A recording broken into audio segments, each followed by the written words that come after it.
All right, welcome to the third chapter lecture in Unit 6, the Earth's Dynamic Atmosphere. In this chapter, we'll be talking about air pressure and wind. And again, I'm going to move relatively fast because this unit has 5 chapters, and we're getting it done in a short amount of time. So let's move on.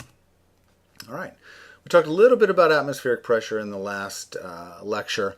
Atmospheric pressure is the force exerted by the weight of air above any position or place on the Earth's surface, or in the atmosphere for that matter.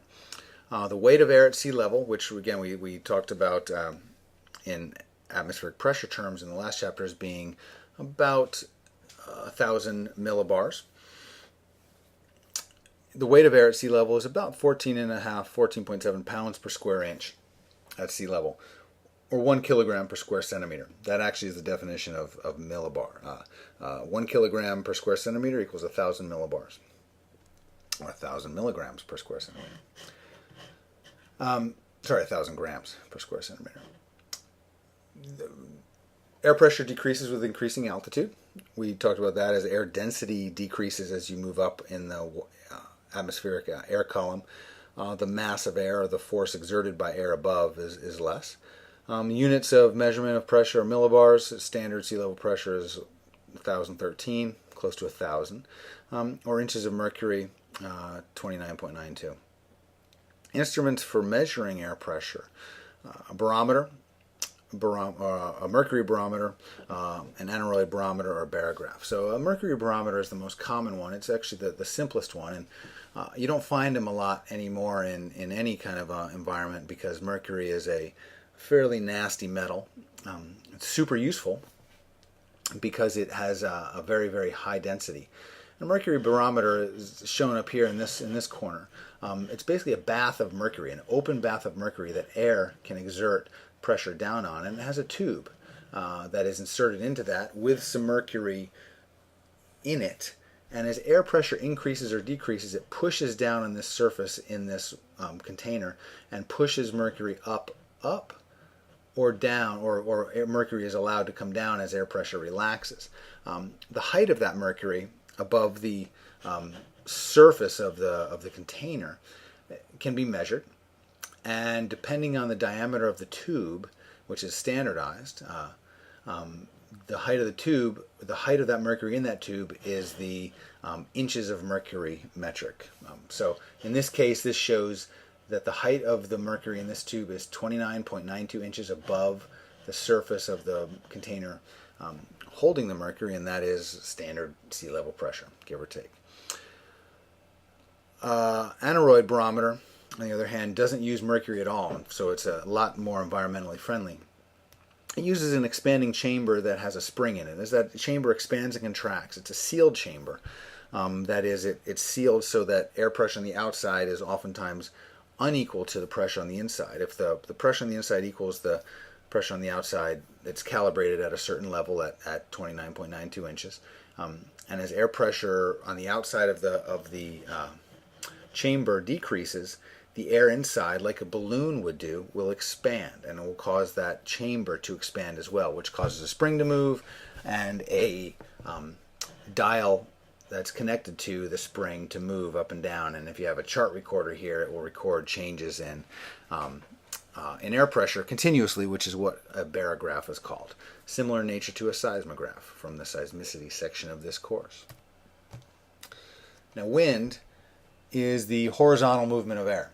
Wind tends to move out of areas of high pressure into areas of low pressure.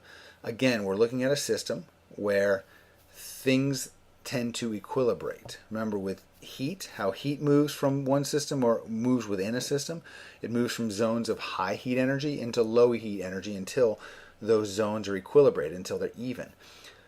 Physical processes on Earth and in the universe are often based on principles of equilibration. That is, things tend to want to even out. Okay, so when you have areas of high pressure, you have a lot of air mass. A lot of that, if there's negative or lower air pressure nearby, a lot of that air just naturally moves to the zone where there's less air pressure until those zones are equal. Controls of wind, that is how fast and how intense wind is, tends to be how steep the pressure gradient. Yeah, so on this map down below, we have a zone of high pressure that is looks like 1036 millibars of pressure. That is the mass of air above this point on the surface would equate to 1.036 kilograms.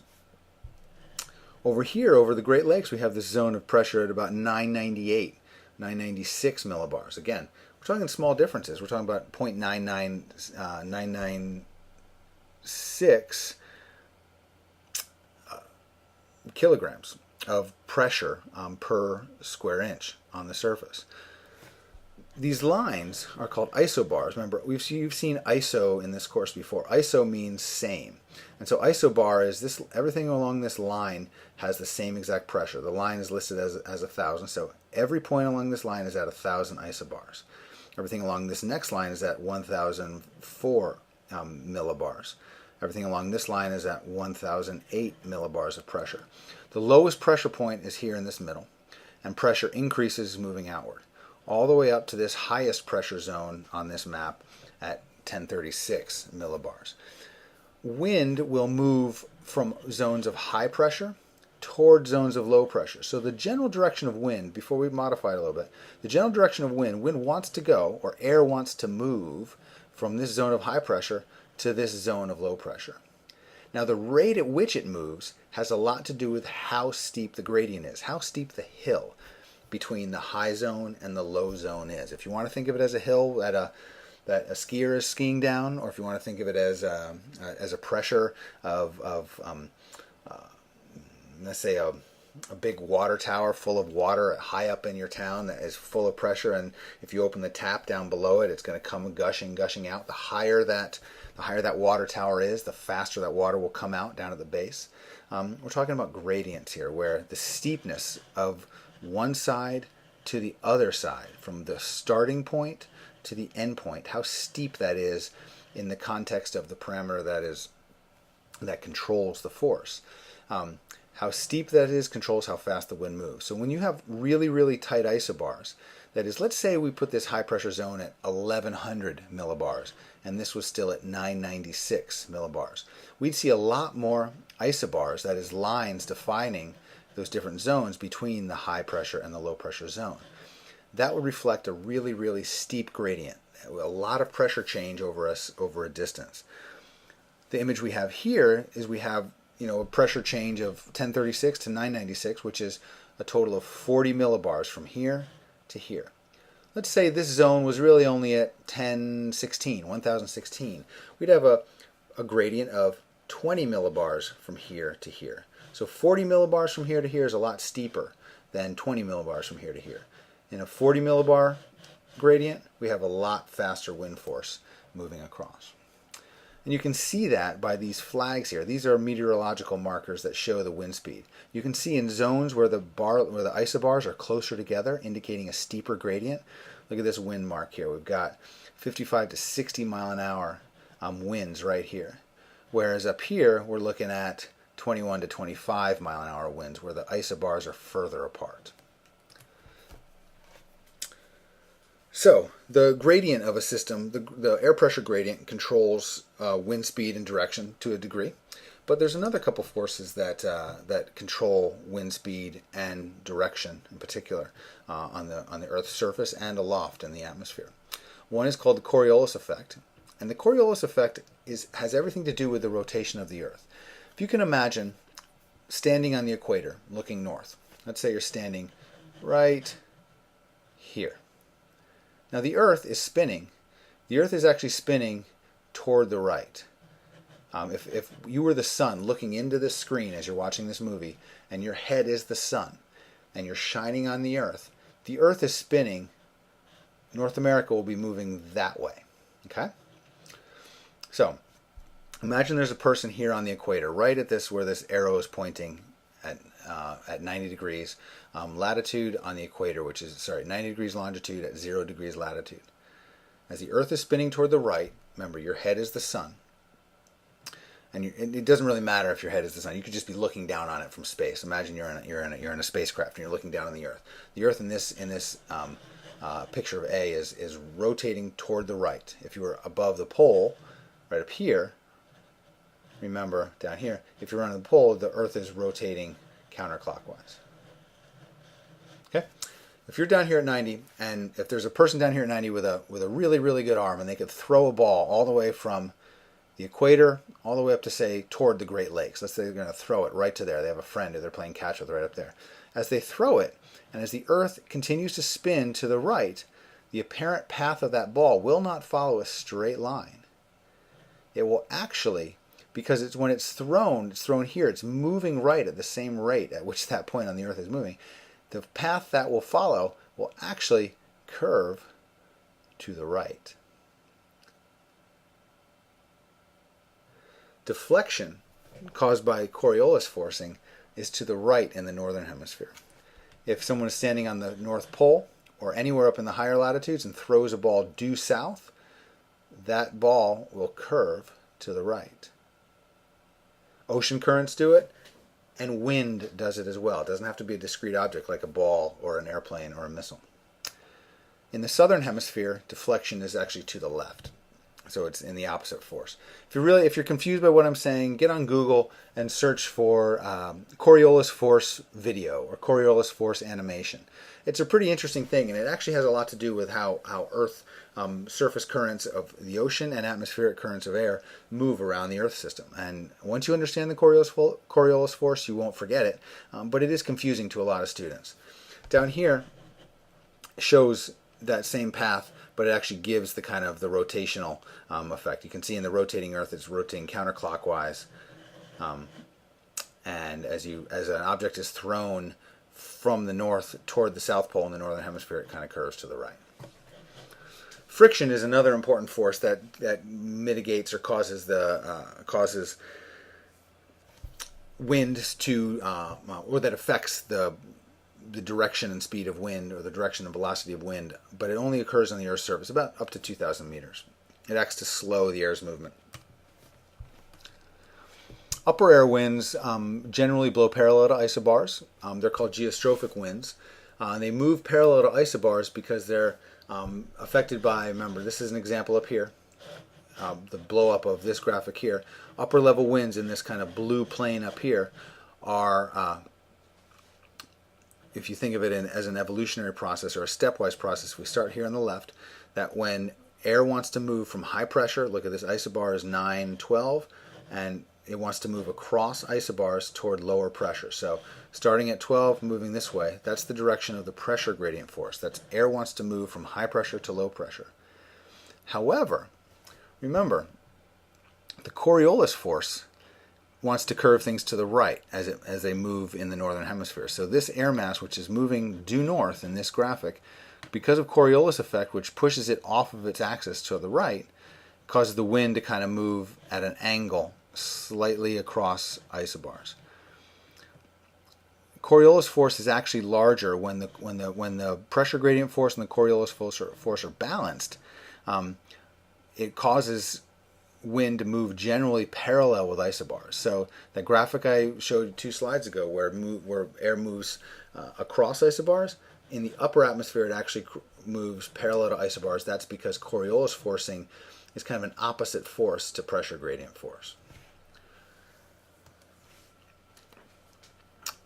Now, 2 different kinds of airflow are dominant in the mid-latitudes, and those are cyclones and anticyclones.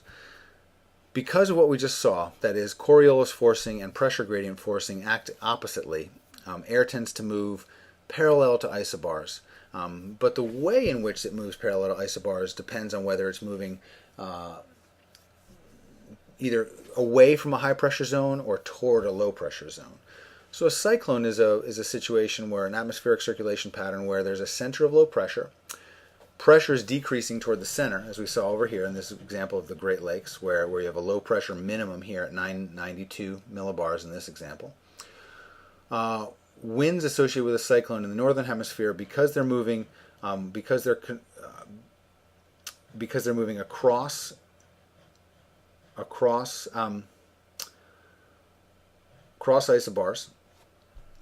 and the Coriolis force is pushing them toward the right, they tend to not move straight in, they tend to move at an angle kind of around that cyclone. And so you get this kind of swirling inward pattern.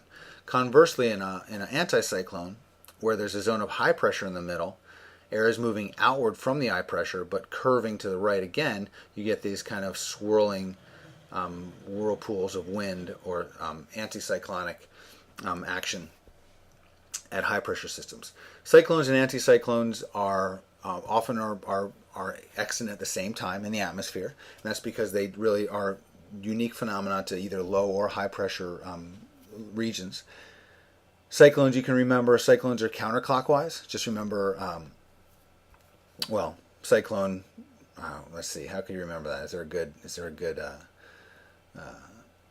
good device to do it? I don't know if there is. You might just need to remember. Cyclones are counterclockwise. Anticyclones are clockwise. Southern hemisphere, these processes work opposite in terms of their clock direction, but the inward convergence for cyclones and the outward divergence for anticyclones are the same. Now, cyclones typically result in rising air, which we saw. You can get these large thunderheads forming and often bring precipitation, whereas anticyclones in regions of high pressure are associated with subsiding air and pretty decent weather, relatively low amounts of precipitation. This is a more three-dimensional picture of cyclones and anticyclones. Anticyclonic flow, we remember, is divergent flow.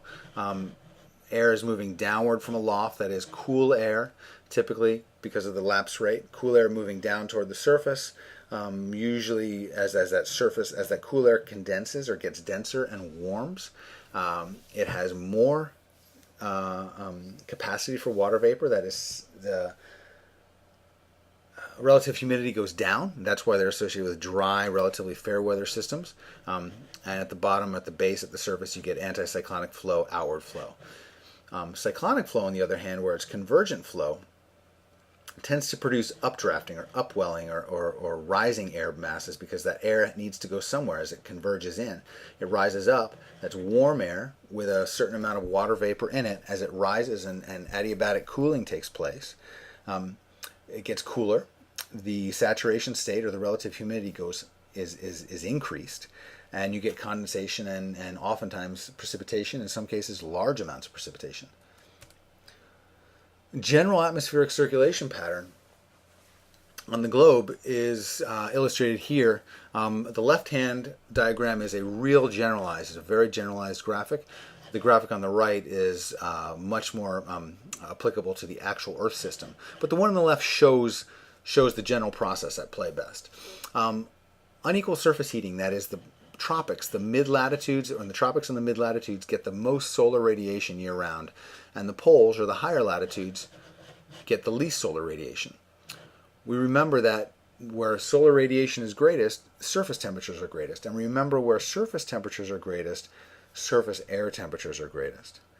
Just like in mantle convection in the solid Earth, the atmosphere has convection cells as well. And as warm air, or as air is warmed, it tends to want to rise.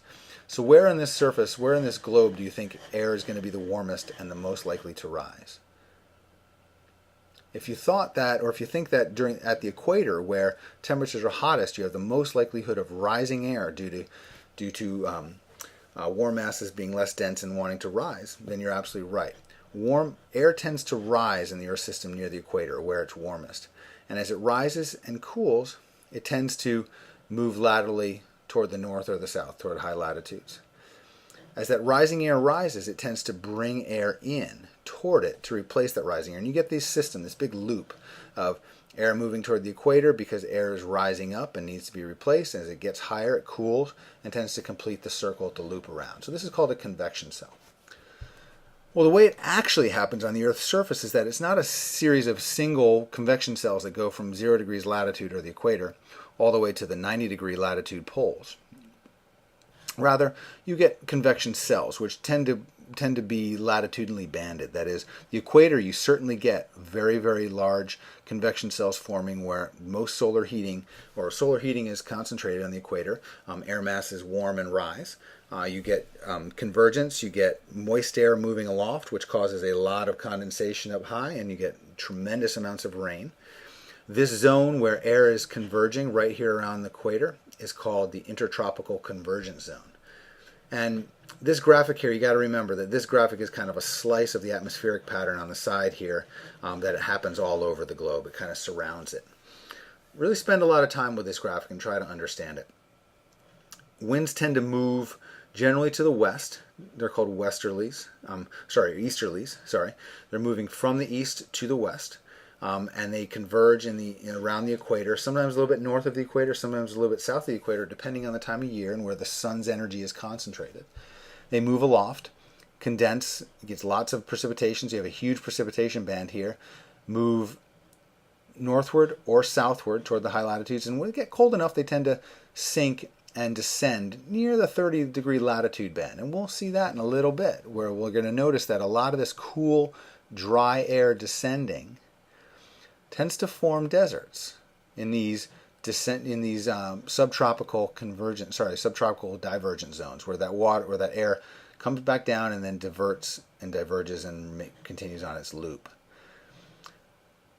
At 60 degrees north and 60 degrees south, you get a similar area of convergence, where a lot of air moving in this subtropical to polar westerly cell tends to converge and head aloft. You can get a lot of rain, and you'll see this band of cloud formation up here in what's called the polar front, or otherwise known as the polar vortex. A lot of people paid close attention to that in the winter of 2014. Happens in the Southern Ocean as well, although not as much. The equatorial low pressure zone, which is the intertropical convergence zone, is characterized by rising air and abundant precipitation, whereas the subtropical high pressure zone, where air masses are sinking and you get divergence which is characterized by high pressure, are locations of lots of deserts due to the relatively low relative humidity of the air masses that are traveling. Air traveling equatorward from the subtropical high produces what are called the trade winds, which are the easterly winds that dominate. Air traveling poleward from the subtropical high as at divergent points, air kind of radiates outward from the high tropical zones. And remember, in the northern hemisphere, all air curves to the right because of the Coriolis forcing. We can see these curves here in the easterlies and the westerlies. Air moving poleward are called the westerlies. Subpolar low pressure zone is where warm and cool winds interact. This is about 60 degrees north, but it can vary and it can move further down into the 50s and 40 degree latitudes, as we saw in the winter of 2014. And then the polar high pressure zone, where we have lots of cold subsiding air. Air spreads eastward, or equatorward, and you get easterlies, and they collide with the westerlies along the polar front. General atmospheric circulation from a global perspective, if you were to flip back and forth from this graphic to the last one we saw, which is more of that three-dimensional model, you'll see a lot of high-pressure zones in that mid-latitude. See 30 degrees north, 30 degrees south, you get these high-pressure zones. Let's flip back for a second. 30 degrees, you get these high-pressure zones where you have air descending and divergent systems. Whereas at the equator, 0 degrees, you have what is called the intertropical convergence zone, which are zones of low pressure. If you were to look at the pressure, there's a low, clearly there's a low, there's a low. And then the polar lows. You have the Iceland low, the Aleutian low. We get some low pressure zones here in the Southern Ocean as well. Continents can influence generalized or idealized atmospheric circulation greatly. Without continents and the uneven solar heating that they produce, these idealized patterns that we see on this plot right here would exist around the Earth, and it would be a pretty boring kind of system of circulation. The fact that the continents exist and you have differential heating based on the differential heat capacity of land versus water really give rise to the slightly more complicated atmospheric patterns that we have. You can see, for example, the intertropical convergence zone, the ITCZ, which is right along the equator until it intersects the South American continent and then maintains along the equator, but then is perturbed again when it crosses the continent, would otherwise be a fairly stable feature. The influence of continents is most noticeable in the northern hemisphere. Remember, the northern hemisphere is the continental hemisphere, whereas the southern hemisphere has a lot more water than it does landmass. 60, 70, 75% water versus the northern hemisphere, which is more like 60-40. And the monsoon is a system that a lot of people talk about, which is the seasonal change in wind direction, oftentimes associated with shifting of the ITCZ from north to south across the equator. The monsoon occurs over continents. During the warm months, air movement tends to move on toward land in the southern parts of Asia, toward India and Southeast Asia, the coast of Africa, and in fact the Gulf Coast of the United States. For those who live in Florida, know the monsoon quite well. During the winter months, air tends to flow off land. That is, again, due to the uneven heating of land versus water. You can notice in the southern part of Asia, air moving from land to sea. That's typically dry land air moving out to sea. The westerlies, which are that mid-latitude band, are a very, very complex, probably the most complex atmospheric pattern on the globe. You find them dominantly in the northern hemisphere, or where the complex westerlies are in the northern hemisphere due to the interference and interaction with land masses. Whereas in the southern hemisphere, in this mid-latitude band, these westerlies are fairly predictable and fairly straightforward. The isobars, remember, in the southern hemisphere are quite uniform. Now, we've just been looking at kind of broad global wind patterns. Oftentimes, broad global scale wind patterns will influence us on a day-to-day basis, particularly in places where a monsoon season exists. But other times, it seems like the local winds or day-to-day winds are kind of have a mind of their own, and that's due to a number of factors. Local winds are controlled by different things. In the Florida Peninsula, land and sea breezes are the dominant way in which our wind directions change on a daily or weekly basis. Again, that's due to uneven heating of land and sea. During the daytime, a sea breeze system will be set up when solar heating of land has a much lower vertical distribution of pressure relative to sea. That is, the pressure change with altitude over water when it's being heated is much greater, or the gradient here is much greater than it is over land. And again, air tends to move from somewhat across or subparallel to isobars, and so you get a system of low pressure aloft, descending air over sea, over the water surface, which then moves onto land and is heated and rises up. And so you get this kind of seaward to landward direction of dominant wind flow.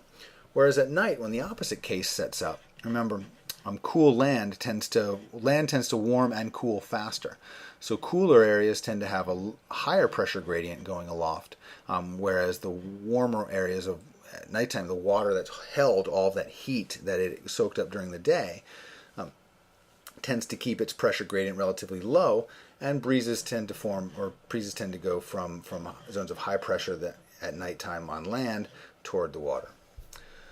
Mountain breezes and valley breezes are a similar situation, where you have either nighttime cooling at high altitude causes air from high pressure to low pressure move down valleys, from mountains down into valleys, and during the daytime, where you have higher pressure due to both altitude and solar warming, moving from high pressure in valleys to lower pressure at altitude. So that's what's called a valley breeze, moving up a valley toward altitude.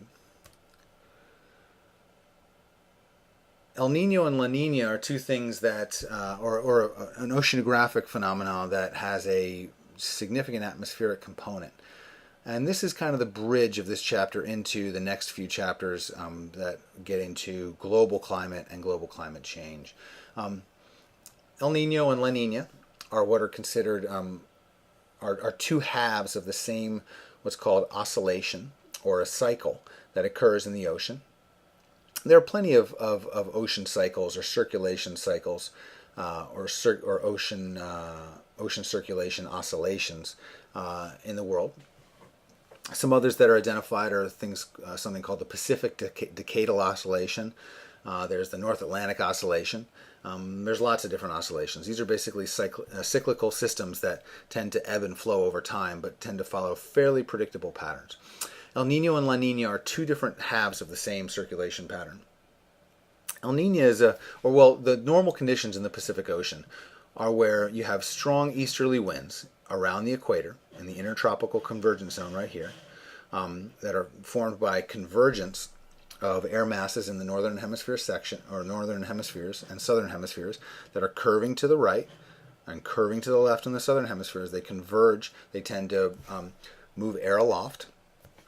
But that surface wind, those winds that are moving along the surface of the ocean, tend to drive water in the surface strongly toward the west. That tends to pile up warm water in the western Pacific, and it allows cool water to fill in behind it in the eastern Pacific. So the normal situation in the Pacific Ocean is where you have a strong lens of warm water over in the west, and a pretty big lens of cool water over in the east. Now what it really is, it's not that there's a bunch of cool water at the surface here in the east, and it's not that there's more warm water on the surface over here in the west, but what it really is the thickness of the warm layer. It's the depth of the thermocline. If you recall back to the global ocean unit, remember the layer of warm water on the surface of the ocean, especially in mid-latitude and tropical areas, and then there's a zone of transition where you get into then deep water down below. That zone of transition is the thermocline. The surface layer lens, or the surface layer, can be relatively thick, 60 meters, 300 meters, 500 meters, even more, or it can be relatively thin, 50 meters or less. Now, the way that, if you think of the Pacific Ocean as kind of a bathtub, where you have strong winds pushing all of this warm surface water over here to the west, what you're really doing is piling up a thick layer of warm water over here in the western Pacific Ocean, and the thermocline is relatively deep. Over here, on the other hand, it's still warm water because you have a lot of solar heating, but the thermocline is relatively shallow. So think of it as more of a wedge of warm water than just a batch of surface water. Now, El Nino is a situation where the easterly winds tend to weaken due to changes in atmospheric circulation, and this sloshing of the warm water toward the west actually decreases.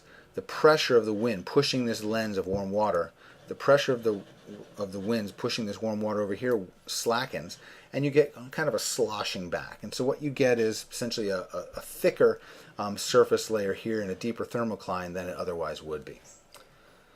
It's related to large-scale atmospheric circulation, so the pressure change between the eastern and western Pacific is called the Southern Oscillation, and as that pressure changes due to atmospheric pattern shifts, that causes the winds to weaken and the currents to change. La Nina, on the other hand, is a strengthening of those easterly winds, which causes an even greater buildup of warm water in the western Pacific. So normal conditions, you have this thick kind of warm lens over here in the west, relatively thin warm lens over here in the east. La Nina is where your warm water is kind of evenly distributed from west to east, and La Nina is where it's really strongly pushed over to the west.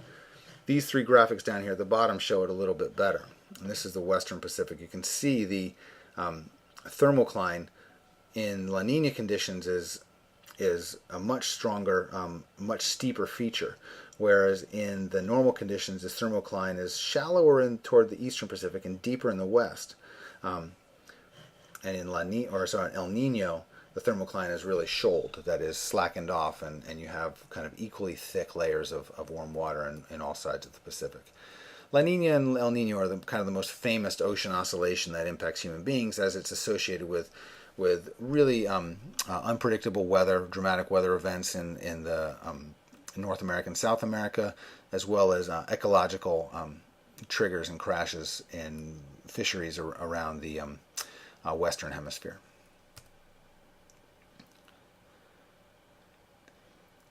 These are just two other graphics that show normal versus El Nino.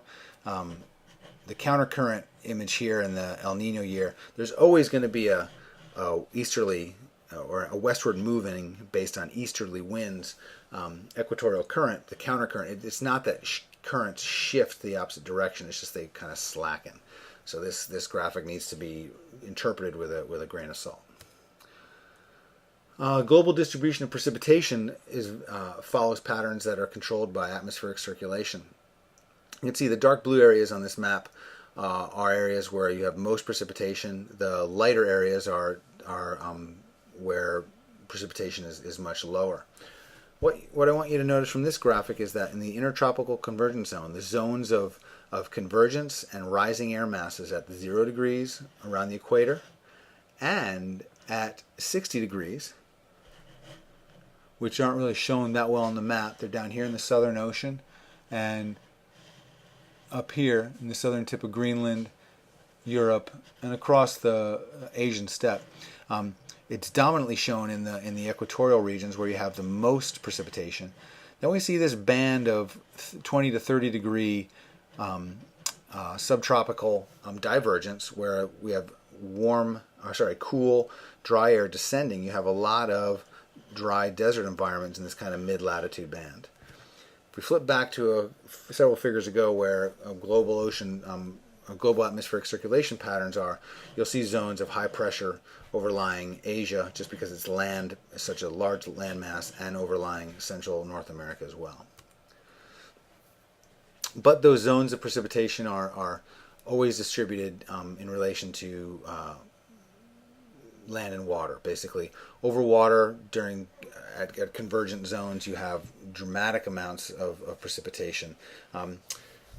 Large land masses in middle latitudes often have less precipitation toward their centers due to the rain shadow effect, which we looked at in the last chapter, due to orographic lifting, and where the leeward slopes or the downwind slopes are usually deficient in moisture. So that's the end of chapter 18. We'll move on to 19 and 20 next.